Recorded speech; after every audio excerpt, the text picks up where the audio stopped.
Hey, everybody. I am Captain Tommy Scoville, and you are on the lifeboat. Hope you're having a good day. So, right before I went live, I don't know, 3 or 4 minutes before I went live, I got like three people that sent me text messages, and they came like one right after the other, right? And the text messages to a person, they all said the exact same thing. And what they said was, hey man, whatever you do, don't address a troll. People, with all due respect, I'm not a rookie. You know what I mean? This channel has been up and running for a couple of years, right? Occasionally, someone is going to say something that is so vile and over the top, right, that you may feel the need to address it. Now, if what they're saying is aimed at me, I'm not going to feel the need to address it. I'm not. You know, this is just a way a lot of people create content. We've never really given a crap about any of that stuff from the word go. It's great that we're getting bigger because we can help more people, but it's never been the push. It's never been the focus. The focus has always been sobriety. So I'm not going to start reading stuff from trolls. I mean, for the love of God, give me a break. But this, for all intents and purposes, could be viewed the same way. This is ugly, people. I'm not kidding you. And I debated real heavy telling you whether or not I could tell you who the person was before I started reading what they wrote. Come on, get in the basket, Kitty. You're killing me, Smalls. So I was going to tell you his name beforehand. I think I'll read it first. And then I think what we'll do is we'll double back and good kitty. Yep. A little too hot for Squirrel Nut Zipper today. It is. Cannot begin to tell you just how hot it is here. It's pretty hot. All right. So I'm going to start reading this right now, people. It starts, the United States has lost its way, but you knew that. We are living in a time where personal responsibility means little. And a vivid example of that is people who consume hard drugs. How dare you? Your behavior has led to millions of deaths. You, yourself, are at grave risk, and depending on your addiction level, you are worthless to society. By abusing narcotics, you fuel domestic drug gangs and the ultra-vicious Mexican cartels. When you pollute yourself with intoxicants, you harm those who depend on you. Most cases of child abuse and neglect are caused by substance abusers. Often, you are so screwed up that you can't even make an honest living. So you have to steal, sell poison to others, or prostitute yourself to buy drugs. You sometimes live on the streets, crashing civility and causing hardworking taxpayers to spend millions of dollars cleaning up after your lifestyle. You have literally destroyed entire neighborhoods in San Francisco, Chicago, Baltimore, and other chaotic places that consider you a victim. Of what? Nobody forced you to become a drug addict and a lawbreaker. Yes, you may have an addictive personality, but so do millions of others who do not devote their lives to intoxication. The Constitution does not give you the right to pursue happiness by hurting people or walking around stoned all day, apparently. The hard truth is you should be isolated from society, given treatment. She threw in quotes, by the way. And if you continue your druggy ways, you should be isolated for a longer period of time. You understand he means prison, right? Isolated, right? Rehabilitation. These are all prison things. You contribute nothing to our country. You cause pain by committing crimes and ignoring your responsibility as productive human beings. You are not victims. Only fools believe that you are victims. Clean up before you die in a drug haze. Stop hurting innocent people in your selfish pursuits of inebriation. It is long past time to call these drug addicts out. Alcoholics as well. Enough. Stop the excuse making. These people have to be confronted, not coddled. One of the reasons that I don't talk to trolls one-on-one, one of the reasons I don't address trolls or do any of that garbage is because it's exactly what they want you to do, right? It's just how they're going to, if I say something back, my audience goes over to check out their audience. And the next thing you know, right, it's a way to make a bigger channel and blah, blah, blah. No, none of that. This, though, is about as disgusting. And what's sad about this is this jackass has a platform, a huge platform. If you ever watched any Fox News back in the day, this man had the most popular television show on the planet. On the planet, right? And when Fox fired him, he still had the most popular on the planet. This is Bill O'Reilly, right? He used to have, I can't remember what he called it, but it was the no spin zone or some such crap. The O'Reilly Reporter, the O'Reilly Factor or something like that, right? Now, yeah, Johnny says we'll do it live. Well, one of the reasons, seriously, when a person decides that they're going to talk trash at you, see, in prison, we call those people cell warriors, right? The second they shut the cell door, right, and the person's locked on one side of it, they start screaming, you're a punk, you're a bitch, you're this, you're that. Real tough because they got the door between them. They got nothing to worry about. They know the cop's not going to pop the door. The tough guys don't start yelling that stuff back and forth. When they hit the yard, things start flying, but they're never sitting there jaw jacking. You never have to worry about the people that do that. Bill O'Reilly is a disgrace to this country. He is, based on this and not this alone. Bill O'Reilly had to leave Fox because why? Because he was treating women in a way that was considered reprehensible, right? Bottom line, considered reprehensible. Now, I don't know what he was doing. There are rumors that have come out about it, right? That from just a hostile work environment where he patted women on the behind and did uncool things like that, all the way to he was whipping his junk out and walking around the office like that. Either way you shake it, does it sound like something he was writing about? Just because you can't control your habits, Bill, it's awfully fortunate that Fox was ready to write a check, right, to every person that you traumatized. You want to talk about drug addicts traumatizing people? The difference between you and all of us is this. What we have is a disease, right? What you have is a sickness. Make no mistake. But it's not a disease. It's the willpower thing that you're actually talking about, right? If it was as easy as people just saying, well, I'm going to buck up and just be a little tougher. Let me explain to you how this is. It's like getting angry at a 4-year-old for not being able to do a Rubik's Cube. It's the perfect illustration. It really is. Because I guarantee you, a 4-year-old can do a Rubik's Cube. You sit down with that child enough and you explain to them that this isn't really that hard. There's a whole crap load of things that you have to do, and it's systematic, right? And you have an adjacent exchange every time something you're looking for is on the. It's the exact same principle. Yeah, we can live just like normal people in society. In order to do that, we're going to have to learn a whole bunch about ourselves because we're not like everybody else. Fortunately, we're not chasing women around the office trying to force them into sexual, situations. My goodness. Did people just donate 35 memberships? Is that what just happened? Good Lord. Snotface. Thank you so much. 20 memberships. Good Lord. Thank you, Snotface. My goodness.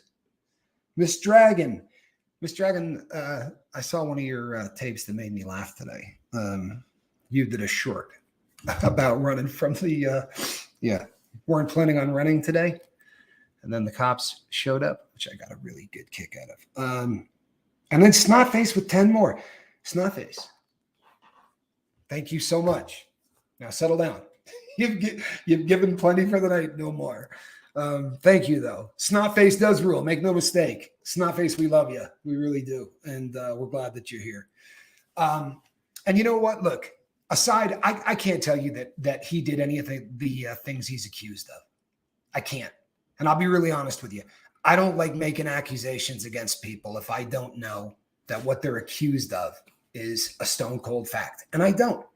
When he was accused, everyone was caught up in in this Me Too. When this was going on, I was locked in a prison and I was locked in a lockdown.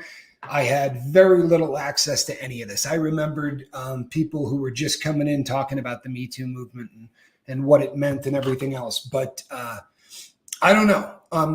I'm a little blown away that this dude wasn't more canceled.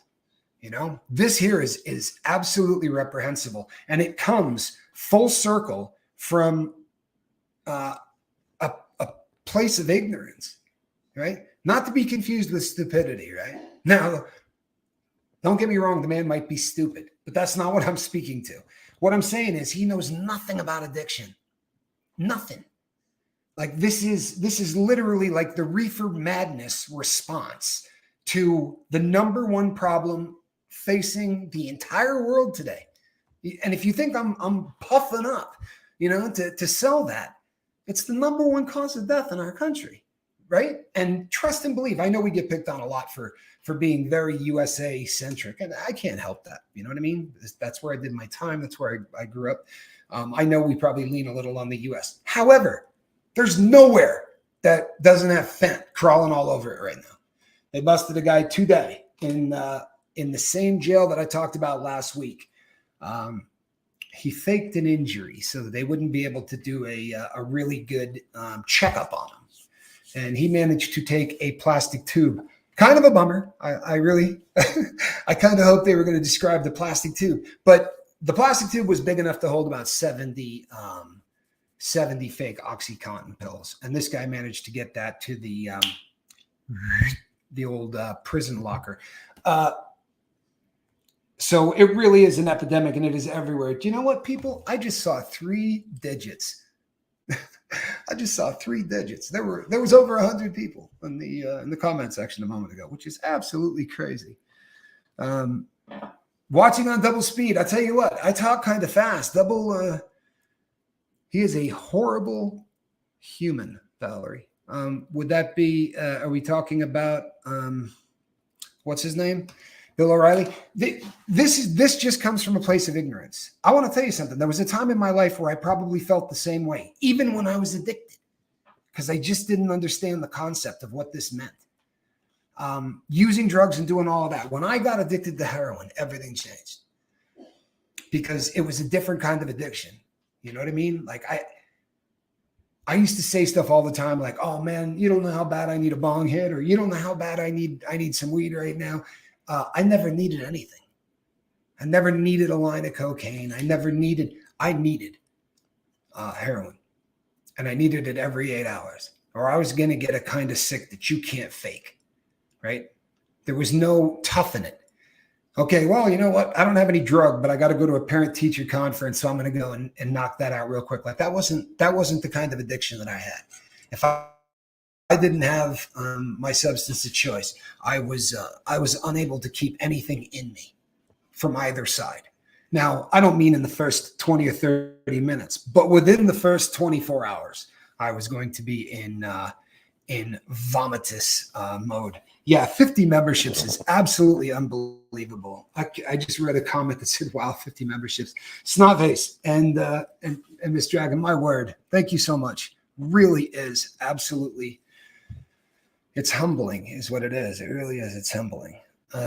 Hey, SPT Tattoo Warrior, good to see you here live. Geek Diva herself. Wait a second. Wow. What did I see? Sorry, I missed something about my cat. And I'm always fond of seeing anything about my cat. Wow, it's the greenest cat I've ever seen. Green. It's a green cat? Maybe it's the angle we got, chat. Squirrel's a tortoise. She's a tortie. What do you say, Kitty? Yeah, she's a tortoise. She is most assuredly not green. She's tortoise shell. So she's a tortie tabby is what she is. I want you all to experience Snotface. That is so kind. It really is. I really appreciate that. If you go back through this article that this cat wrote, and this, here's the thing too. What really put me off about this is if you go through and you just pick out the descriptive words that he used to describe us, right? There was no compassion anywhere in this. He's talking to people that are living on the streets with open sores. He's talking to people who, because of a disease, they literally, in some cases, chose dope over their kids. And he thinks what they need is to be yelled at. What they need is to be called, losers. They need to be told that they are losers who contribute nothing to society. Let me tell you something. Society has failed the drug addict. And I am not a guy that coddles drug addicts, right? I don't. I help people get into medical assisted treatment. We do a lot here on the lifeboat to work one-on-one with people. And it's pretty heavy stuff, right? In fact, all of those memberships that you just saw, that's what that stuff pays for. It pays so that we can pay to get people into medical assisted treatment, people who cannot quit, right? Without assistance. They need Suboxone, or they need Subutex, or they need to look into an Ibogaine clinic, right? Looking at any of the different things that they've got at their disposal to actually give them a shot of getting off of this dirt. Right? That's the goal. And it is what we do here on a daily basis. But the hate, the reason he's doing more damage right now, like there's nobody that read this article. Bill, boy, people, if anyone happens to know the cat, please. Because when he says how much he would like to, Matt Elliott says, was this about a ZDT? Is that a drug? What the hell is ZDT? A ZDT? Maybe there's a second drug out there I've never gotten high on. That's rare, but I haven't done some of the stuff that came out after me. You know what I'm saying? What this is about is one of the most ignorant letters about drug addicts that's ever been written, and somehow it has been published in a national publication. And it's me, Terry. SDT is he's a troll. Oh yeah, then we don't say his name. Yeah, no, this has nothing to do with him. You never have to fear. I don't drop troll names. Right? You want to get some views, earn them. I'm not just going to call me a scumbag and get views that way. I'm certainly not dragging my audience over there. That doesn't make any sense. We're not like other YouTube channels. We really aren't. We are here for one reason and one reason only. So all of that other stuff, miss me with that crap. For real. I'll be here in 30 years, whether there's 16 people here or whether there's 100,000. So I straight up miss me with all that crap. I don't care. And you know what? If he's a guy that's talking about me, they're so damn tough when they do it from, 100 miles away. It's really funny how all of them tend to change their tone when they get in the same room as you. And that's all I'm going to say. I don't go back and forth with all that stuff. Honestly, it's for cowards. I don't do that. All right. Now, there's another article today that came out, people, and this is pretty heavy. This is pretty heavy. Hold on one second.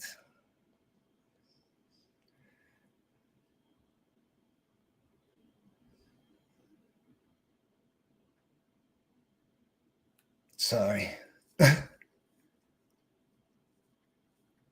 Yeah. If you get an opportunity to write something to the guy, Bill O'Reilly could really use it. You know what I mean? He really could. The Lifeboat Societies let down drug addicts everywhere. I feel here in Sweden as well. It's really bad. Healthcare is legally obliged to treat drugs as an illness. Yet, what do? They punish them. It's a great Deviant Outcast. That's a great comment.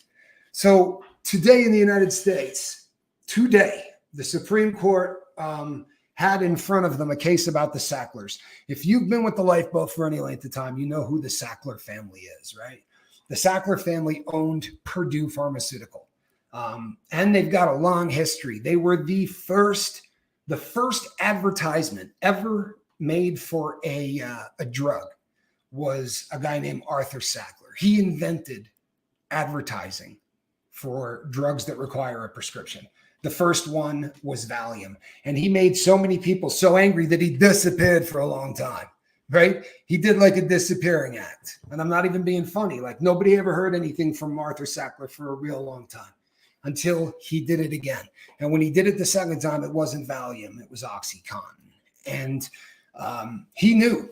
Like I've done 5 shows on this, so I'm not going to rehash all of it. But they found internal memos where they said to not Arthur, he's long gone, but to Arthur's brother and his kid, this is the number of people who have died from overdoses directly from our product. And his words were, "You got to be kidding. I thought it would have been way higher than that." Now that's been read into the record. Like, I'm not making this crap up. This is all completely legit. They knew how many people that product was going to kill. They knew what percentage of those people that took it were going to get addicted to it or stood a chance of getting addicted to it.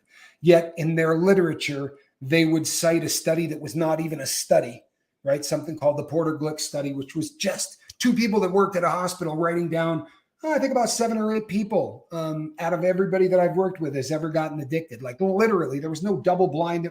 It was not any kind of a study.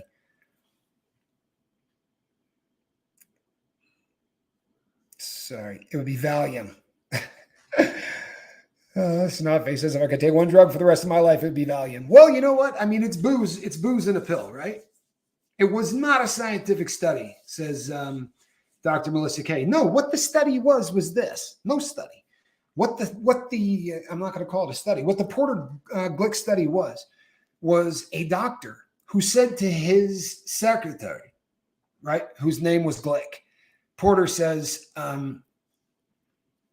what I want you to do is, sorry, completely lost my train of thought. It's drugs. I did way too many of these things, right? Hung in there for way too long.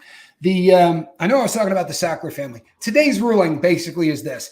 There's been a lawsuit, and they've been suing for what the Sackler family knowingly did with OxyContin, knowing straight out that they did everything in their power to keep this crap, the truth about it, the fact that the Porter Glick study was, a guy said to his secretary, pull up the name of every person I've operated on and see if any of them have complained about getting dependent on the drugs we give them after surgery. That was the report that they kept quoting. The Porter Glick study said less than 4% of people could possibly get addicted to it. The drug that this Dr. Porter's patients, they weren't even taking OxyContin. Right? It really is one of the most bizarre things ever. It was just freaking stupid.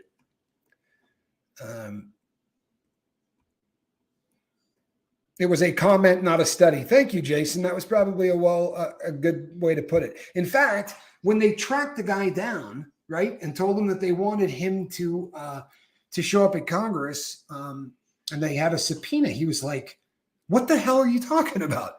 Right? I mean, poor Porter literally had zero clue of what they were talking about. They said, your study. He's like, study? I never did a study. Like, he didn't even remember, writing the letter. It was really one of those strange situations. But today they ruled that this lawsuit, which Purdue Pharmaceutical and more importantly, the Sackler family, right? The Sackler family has made so much money and donated to, now no one will take their donations anymore. Now they're starting to have people picket in front of their houses. Now they're calling the money that those people made blood money. And you know what? It's freaking blood money. It really is. The Guggenheim won't take their money anymore. The Met, all of these people that they used to donate to these huge museums and opera houses and things, no one will take it anymore. JJ, thank you so much. And now, people, I think it's official. There is nobody left here that isn't a member on the lifeboat, because my crew just bought everybody here. Let me see here. Good Lord. That's like 80. That's like 80 memberships, people. That is. Thank you. Thank you to all parties. Thank you, JJ. Really appreciate you. So this was the deal. They were going to say $6 billion with a B, $6 billion. That was going to be paid out for the purpose of paying off all of the plaintiffs who were part of this case against the Sacklers. Now, I know there's a crap load of you listening to me who are a victim of this. right? Like you got strung up. I mean, you got strung out on OxyContins when all this was going on, when the pill mills of the 90s were cranking. You think any of those people are going to get paid? Because they're not. Because they're not. You know who's going to get paid? Pharmacies. That's who's going to get paid. Pharmacies are going to get paid because of irregularities and things of that nature. And some doctors, I mean, it really is just going to be a way to do a shell game with the money. This isn't going to end up in the hands of the people it should. I'll tell you straight out. I've told the story on here many times before. But the doctor that took care of me when I went to my pain specialty clinic in my pharma insurance won't cover my non-oxy pain med. Kenneth, this is done because big pharma pays off all of everybody. So very often these people that have been paid off, they will only allow you to get name brand. That's the way it is right now with me. And all of my medications are name brand. Then I'm looking at the poor people in the pharmacy just thinking, what a waste of freaking money. I mean, some of these are $400 or $500. And if you got the generic, it would be, 20 or 30. That's just one of those sort of insane things. But this is designed, make no mistake, to protect the Sackler family's assets, right? To protect the stuff because in this settlement, this is not just, there's a chance they're going to go after, the billions of dollars that the Sacklers have put away. Think of how much money they made slinging OxyContin. Are you kidding?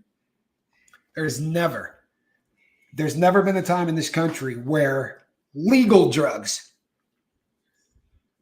prescription drugs, were cooking the way that they were then. People were going all over the place, doing these, these pill mill runs where they would fill up a van full of homeless people and just drive down there. I met people in prison, a bunch of them. I met a bunch of people in prison that got busted for exactly that. They would drive down to Florida and they would hit 4 or 5 different pill mills along the way. Now they really have caught up. You're not going to be seeing 2 doctors, doctor swapping. All of those days are over. They've gotten really, really good at tracking you from one pharmacy to another pharmacy or from one doctor to another doctor. And that's a plus. When we try to get people into medical assisted treatment, I can't tell you the number of times we've gotten right to the finish line. And the doctor goes to write a prescription for the person who's still using, and they go, you have an active pain management prescription. It runs out on the 15th. I can't write you this until the 15th. I've had it happen. I can't tell you how many times. Because people who are getting pain meds, you're not counting them. You don't know. You don't know when you were supposed to have run out. But very often, we talk about the window of opportunity for drug addicts. That window opens and people are ready to go. They're ready to get clean. They're ready to work with you. It closes really quickly, right? It's over like that. Then they're right back to it. And for people who are taking pain medication from a, getting it from a pharmacy or whatever, these are individuals. Follow that money. Yeah, well, it's anyway. I know I'm going off on a rather big tangent. What it comes down to is this, people: the Sackler family. Today they could have dodged. They could have dodged a bullet if the Supreme Court said, "Yeah, fine, go ahead with this deal." The Supreme Court didn't. That is a win for us, kind of. But again, even if they allowed this deal to go through, right? Even if they allowed this deal to go through, and the $6 billion, is laid out to help pay back those who need it and all of that, it's never going to help the addict. It's never going to get to them. Oh, wow. Matt Elliott, I'm sorry for your loss, man. Really, I am. Old Scott says, window of opportunity is a huge thing in Scotland. The waiting list is huge. Yeah, I was more talking about the one inside the people's heads. You know what I mean? Because what we find very often is that somebody will come to me and if they're on a pain management routine and they're seeing a doctor or whatever, when they run out of everything they have, I usually get a phone call. I really want to get into medical assisted treatment. They're sick. They're in withdrawal. Seems like a good time right now to try and see if this Suboxone thing will really keep me from getting sick, because it's going to be 9 or 10 days until I can get my script. So very often we step in and help them anyway, knowing full and likely that they're probably going to go back to using anyway. Every once in a while, one of them will catch.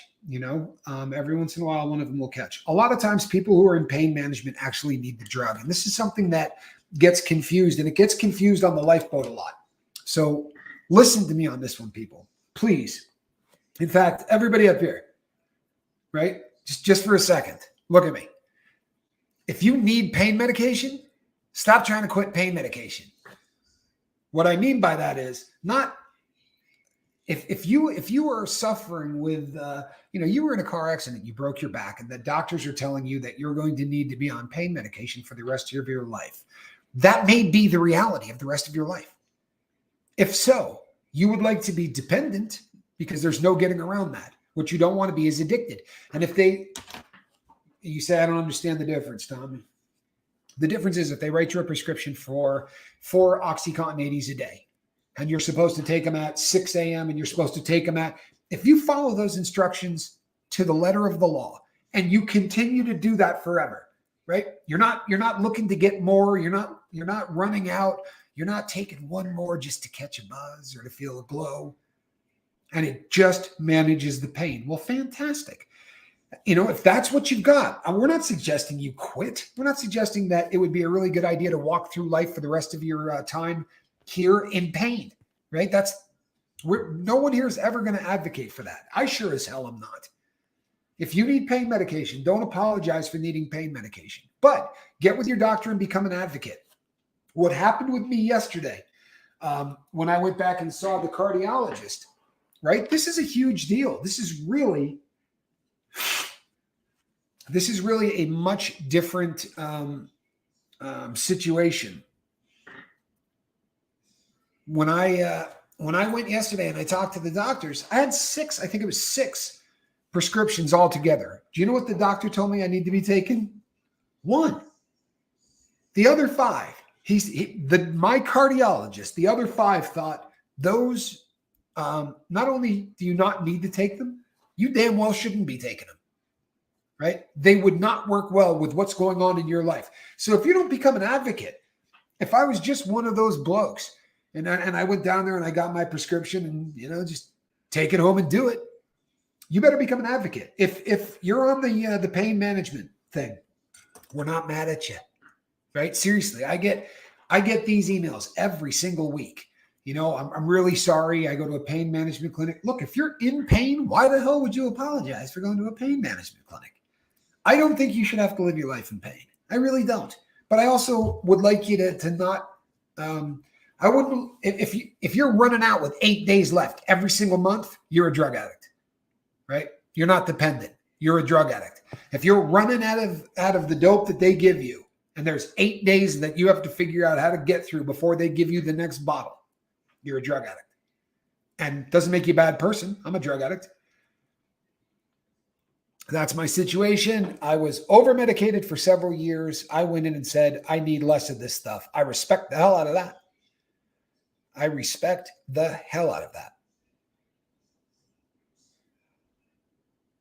Little yellow pill. The little yellow pill is definitely Valium. That would be a 5 milligram Valium. And that song. And though she's not really ill, there's a little yellow pill, right? What is that called? Mother's Little Helper by the Stones. So the Sacklers have got a pretty decent chance of parachuting away from this entire ordeal, paying $6 billion. I'm not trying to patronize anybody on the lifeboat or anybody that hears this at a later date or anything else, but billion is a word that a lot of people seem to lose track of, right? It seems to lose its meaning because it gets tossed around so damn often, right? So let's put this into perspective. $6,000 million. So if you had $1 million bill, the Sacklers are getting ready to pay 6,000 of them to cover everything that happened during the OxyContin thing. And I want to tell you something. They're praying that this goes through as fast as possible, because if they stroke a check for $6 billion, they're still going to be amazingly wealthy. Their assets didn't get touched, all of their homes, everything else. I mean, it's such a sweetheart deal that the Supreme Court went, yeah, I don't think so. Right? This thing needs to be looked at. So today we had a bit of a win. I mean, in all honesty, that's a bit of a win, because we don't want these dirty SOBs, to go and live in yachts and vacation in the south of France on our addiction.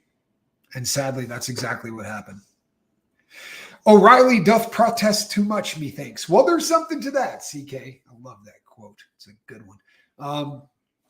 Yeah, here's the thing. I know that there are times where you just got to create content, right? You're in this day and age, you're a content creator. If you're doing anything like what we're doing right now, it is a content, right? We are creating content. And I'm just hoping to myself that old Bill O'Reilly on the way to work saw a couple of people on the side of the road that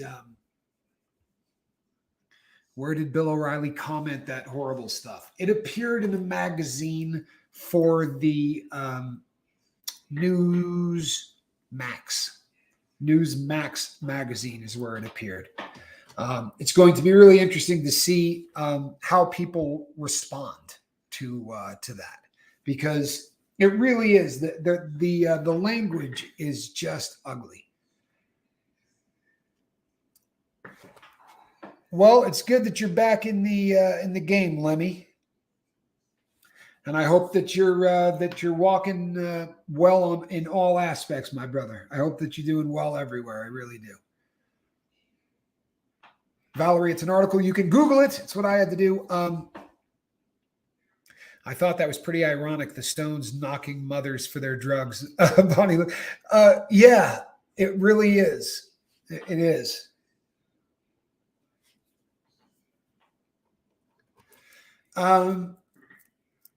I know that Limbaugh said, I remember him saying drug dealers should be executed. I honestly have never heard the clip where he said that drug addicts should be, but he definitely, and this is not, I mean, it's the same piece of crap as everybody that's a drug addict, right?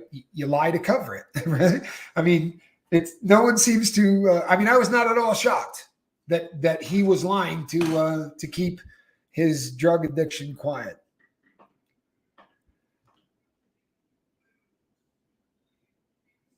The paid Scientology. Oh, it's a paid Scientology troll. Oh, that's what the other one is. Oh, cool. Where do I get that job? I'll troll some people for cash. Yeah, not enough money in that, to be really honest with you. There's just not enough money in it. Well, have fun with it. Yeah, Jason Nordwell, he really did have a very, very big habit.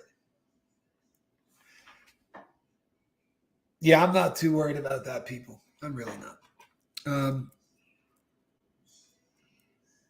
Pineapple juice helps with inflammation? Is there really any truth to that? I love pineapple juice. And make no mistake, people, you are always, I thought Mother's Little Helper was amphetamines. Kudos if you do a downer and feel like doing housework. No, that's funny, Jess Ruth. That's really funny. But when you hear it in the song, she runs to the shelter of Mother's Little Helper after burning a steak, after, screwing up, during the day. The pressures of day-to-day life.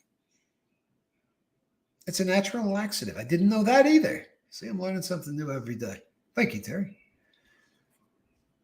Bonnie Lucas. You know what? We have several Lucases here. And I knew a bunch growing up. I knew a lot of Lucases when I was growing up. The part of the country that I grew up in, they were everywhere. And we knew one family we were very close with, the Lucases, and there was about a gazillion of them. In fact, there were so many of them that we had a party at our house and invited them. And my grandfather said, where are they all coming from? They should have called them Locust, not Lucas. It was pretty funny because there really was about 1 million of them that showed up. You're allergic to pineapple? Oh, 7th. That is the saddest thing I have ever heard. I'm not kidding you. All right, people. So here's the question. I really don't do these things very often.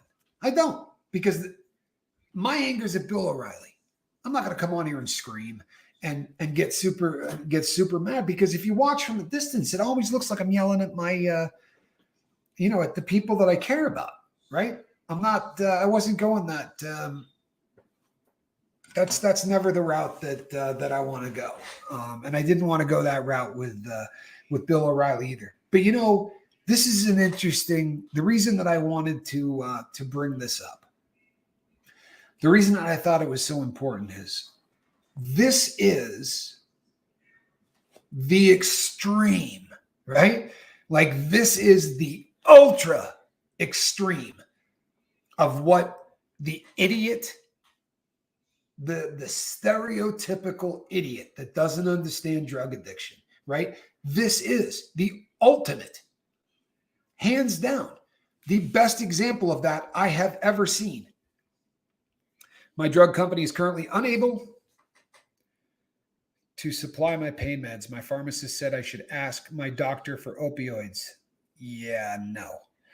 Not sure what I'm going to do. Rose K, that's frightening. It really is. Do me a favor and email me. I think you already told me what you're on, but email me and tell me again, please, if you don't mind. Bent Genetics says a storm is moving in and service is failing.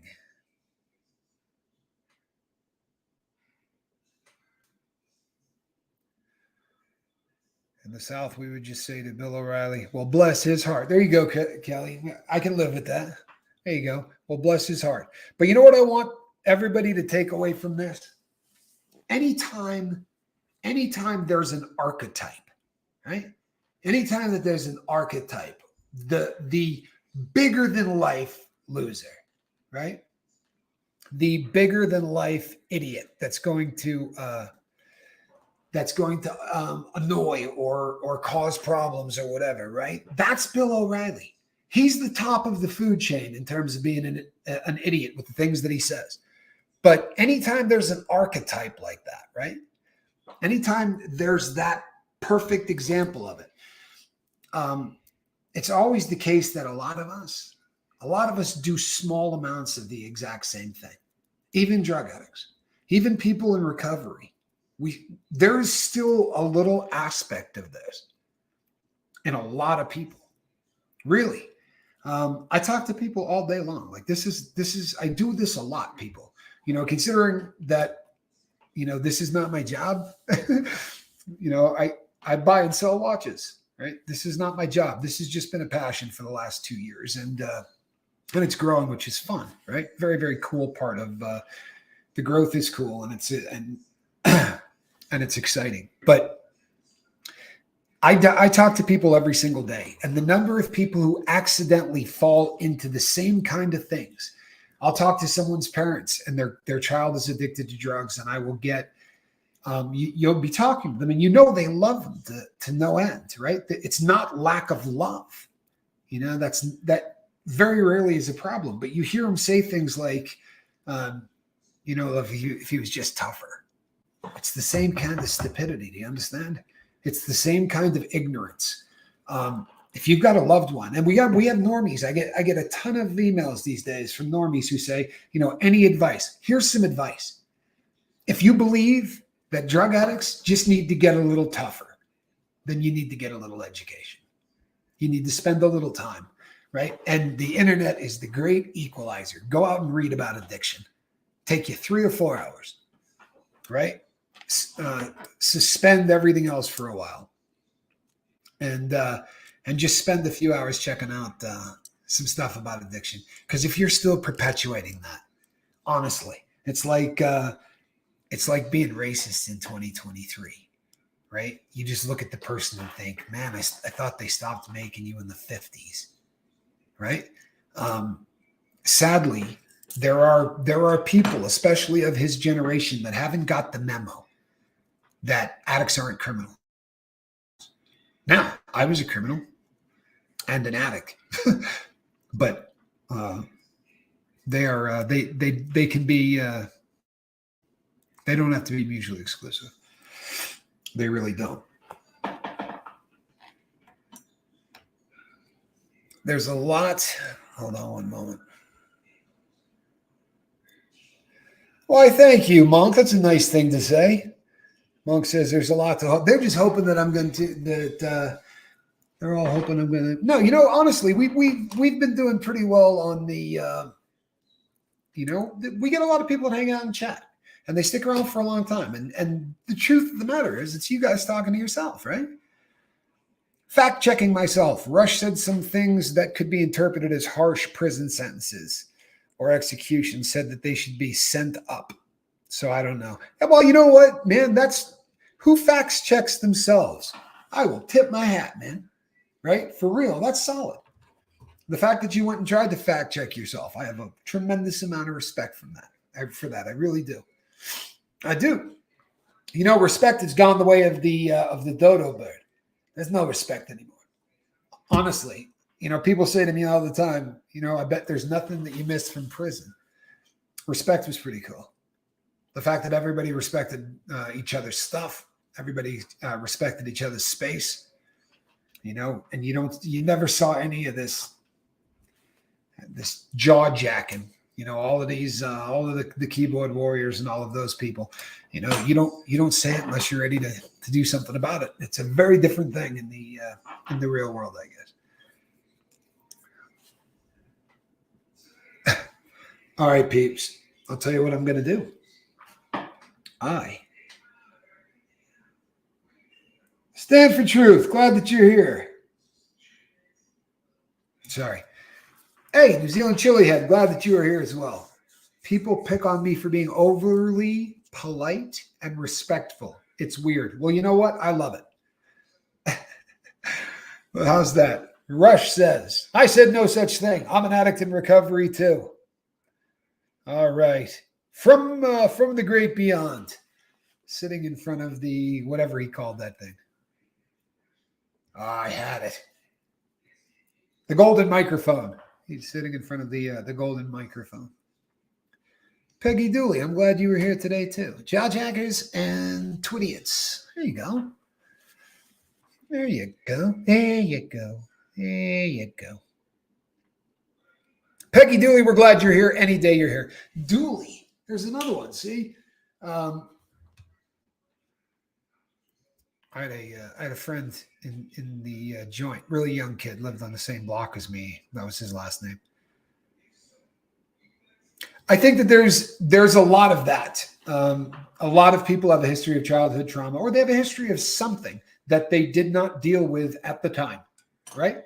And I'll be honest, from doing this now for a couple of years, there are people who, when they figure out what the trauma is, you hear it and you think, it's not life-threatening, right? It's nothing, it wasn't really, really hideous. Now, if somebody was abused physically or emotionally as a child, it can make sense. But sometimes it's just something that is unresolved. It can be, I've seen people start peeling that onion and start doing journaling and start working on sobriety and really trying to dig to what it was that kept them getting high after they knew that it was a bad idea. It's 6 months. Stand for truth. You know what that gets, right? I mean, there's no way I would feel that's a half of a year. Congratulations. Honestly, super proud of you. That is the half a year mark is huge. Truth, right? Stand for truth. So the participation trophy today goes to Stand for Truth. 6 months, coming up on 6 months, right? That's a huge milestone. The next one is a really big one. And then after that, I think they don't get huge until maybe like the 5th year. I remember being really happy about the The 5th year was one that really kind of affected me. I felt really good about that one. I really did. I felt solid about that one.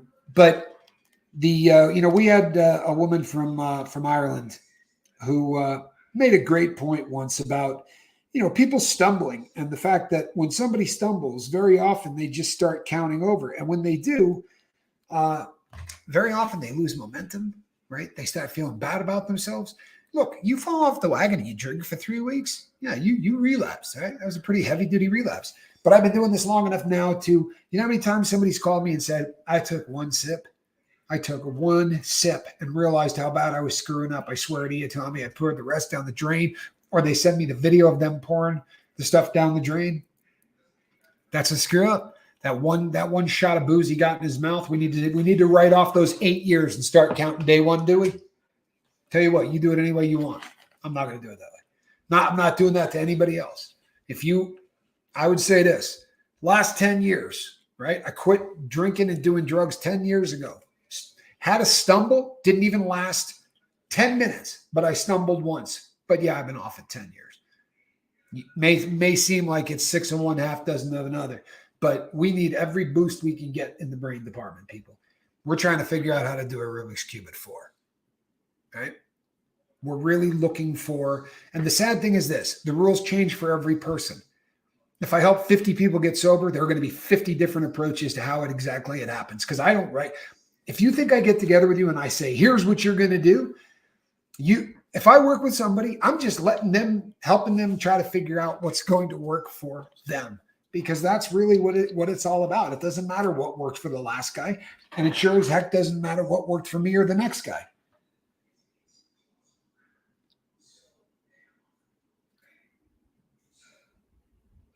It's so sad starting at day one. Yeah, it is, right? And I did for years. Now, I'll be honest. I was blessed in that while I was kicking the last time, I was in prison. So it is a little easier if you're in the shoe, right? If I was in the segregated housing unit after an incident and had no ability to get any dope, it was a little bit easier to get through the early cravings. Just because you trip over your own feet doesn't mean you forgot how to walk and have to start over. We all fall. Literally, everybody has failed at something. I want to tell you something. Not only has everybody failed at something, a lot of us, I failed at everything for 46 years, Christy. I'm not exaggerating in any way. For the first, other than some, there are things that I was super into. I may have reached some level of success at, but for the most part, I was a failure because I was afraid to do well. Jelly Roll says, I'm only one drink away from the devil.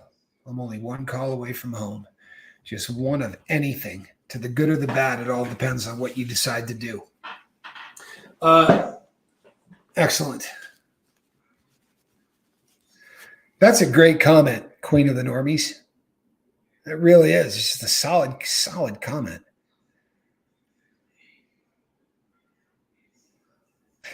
This is a good one, too. SPTV Tattoo Warrior says, when you start over, the good news is that you have so much more information to work with. This makes your next trip even more successful. Booyah, right? But make sure you're journaling. There is nothing sadder in this entire process, right? There is nothing sadder in that entire process than, hold on one second. There's that triangle in the lower left corner. Best triangle ever. Okay. I have no idea what you're saying, but. Oh, Lady BB.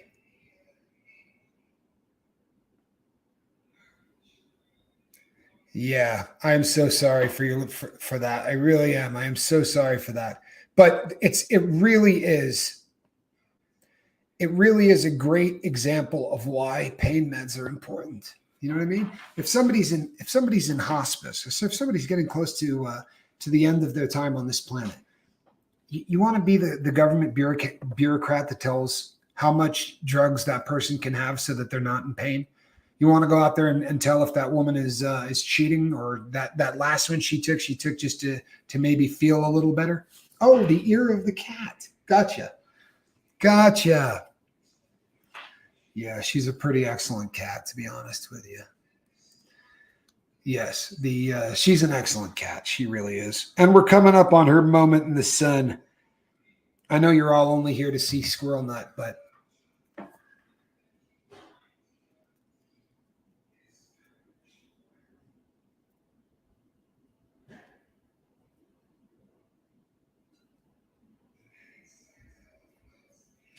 all I got was chastised. Take care, all. Look out for yourself. Nobody else will without a price. Well, Drake, you're a ray of freaking sunshine. But I don't remember chastising him. What did I chastise him about? Anybody got a clue what I chastised him about? The weird thing is opiates don't really help with pain. You know what? After a while, they just keep you from being sick. Sasquatch Hunter, that's true for some people, a lot of people, but it isn't true for everybody. Like there are some people that really respond beautifully to opiates, and there are some people who respond beautifully only to certain opiates. If you're in a pain specialist, you're going to a pain management clinic and you absolutely have to be there. Like the doctors have said to you, we can't operate to make this better. You're going to be living with pain. So that's your reality. Then make sure you work with the doctor and try everything out there. Don't get hung up on the name. I remember when I went to the pain specialist and they said to me, well, we may try you on some methadone. And I was like, methadone? Methadone's for junkies. I don't want that.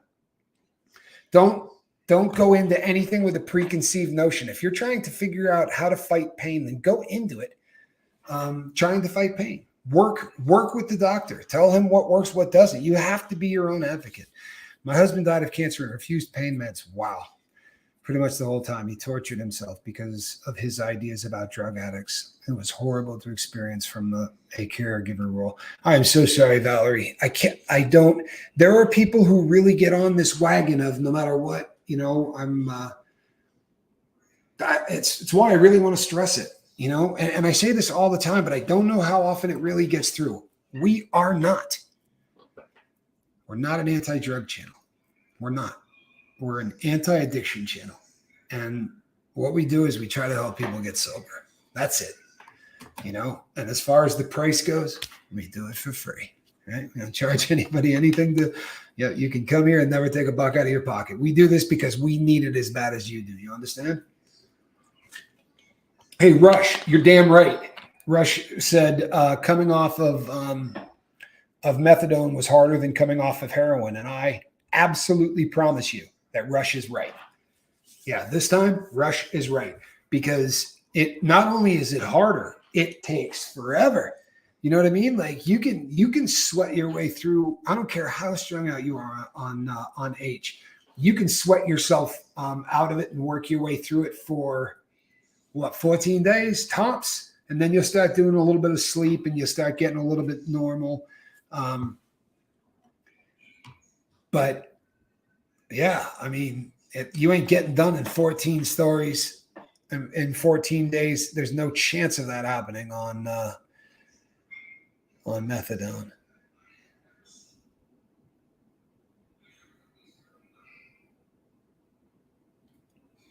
Kelly, I'm so glad that's how it went down. Peaceful is a beautiful way to go. Stacy says addiction is giving up everything for one thing. Recovery is giving up one thing for everything. Wow. Holy hell. That is staying there. That is staying there. I had a horrible time getting off methadone. The lifeboat crew helped me and kept me positive. I'm so glad to hear that, Virginia. We love you. Way to go, Wharton is right. Wharton just said that, the noise, the screaming from the addiction is getting more along the lines, more in line with a whisper than a scream. And that's a beautiful thing. It really is. Lady BB, glad you're here.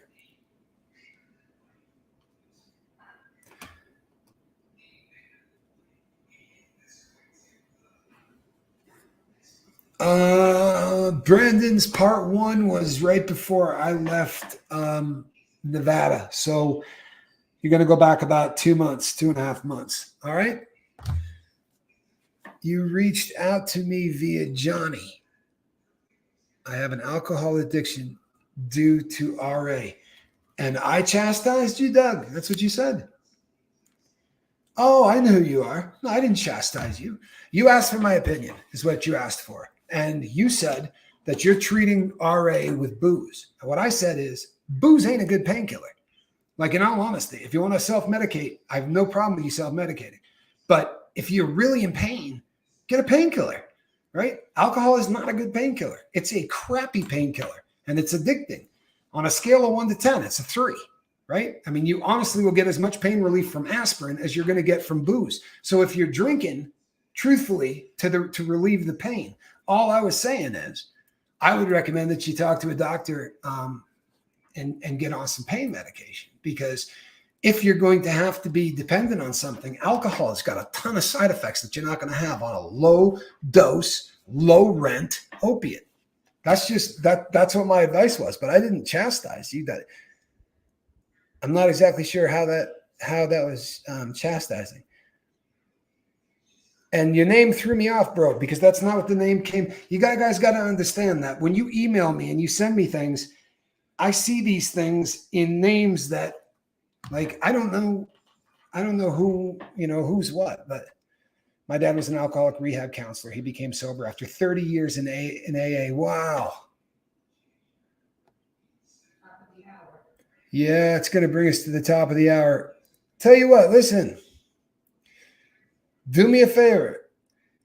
All right, Doug Drake, email me back and tell me your name is Doug Drake, right? And then we'll exchange some contact info. I'd like you to explain to me what I did to chastise you, brother. I don't chastise people. I don't judge people. I don't do anything. You asked me my opinion, and I gave it to you. That's what I did. Reach out to me. Tell me you're Doug Drake, because that name, I'm telling you, I don't know that name. That's the first time I had seen it. Heroin was developed as a cure to opium addiction. Isn't that funny? And that is an absolute fact. The Bayer company that went on to make aspirins, they released that drug because it was going to be much less addicting than morphine, right? Or opium. And the crazy thing is that it crosses the blood-brain barrier so much faster. If anything, the difference between morphine and diacetylmorphine is pretty damn small, but it's just that ability for it to pass the blood-brain barrier and do it really, really quickly. All right, everybody. That's it. We're going to call it a day. All